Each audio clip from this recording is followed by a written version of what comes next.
एक महत्त्वाची बातमी अमरावतीमधून। अमरावतीमध्ये आता बच्चू कडूंच्या अन्नत्याग आंदोलनाचा आजचा चौथा दिवस आहे। दरम्यान प्रहार संघटनेचे कार्यकर्ते यावेळी आक्रमक झालेत। तर आजचा बच्चू कडूंच्या आंदोलनाचा हा चौथा दिवस आहे आणि याच वेळी हे कार्यकर्ते आक्रमक झाल्याचं कळत आहे। अधिकची माहिती जाणून घेऊयात आमचे प्रतिनिधी स्वप्नील उमप यांच्याकडून।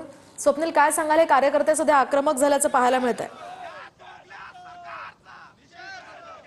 नक्कीच मोहिनी, चौथा दिवस बच्चू कडूंच्या आंदोलनाचा आहे। त्यानंतर प्रहार आक्रमक झालेली आहे। आपण दृश्यांमध्ये बघू शकतो जिल्हाधिकारी कार्यालयावर जर आपण पाहिलं तर दोन्ही उपमुख्यमंत्री आणि मुख्यमंत्र्यांचं बॅनर या ठिकाणी जाळलं जात आहे। आधी या बॅनरला दुग्धाभिषेक करण्यात आलेला आहे। त्यानंतर शेतकऱ्यांचा जो काही शेतमाल आहे तो शेतमाल या ठिकाणी जाळण्यात आलेला आहे। आपण बघू शकतो सरकार विरोधात घोषणाबाजी केली जात आहे। एक प्रकारे जर आपण पाहिलं तर आता बच्चू कडूंच्या आंदोलनाने पेट घेतलेली आहे। दुसरीकडे चांदूर बाजार बंदचं आवाहन प्रहारच्या वतीनं करण्यात आलेलं आहे।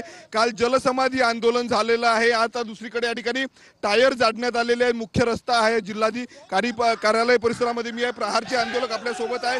काय सांगणार? आंदोलन करताय तुम्ही, बॅनर्स पेटवलेले मुख्यमंत्र्यांच्या फोटोचे। शेतकरी दिव्यांग कष्टकऱ्यासाठी बच्चूभाऊ 4 दिवसापासून गुरुकुंज मोजरी येथे उपोषणाला बसले आहे।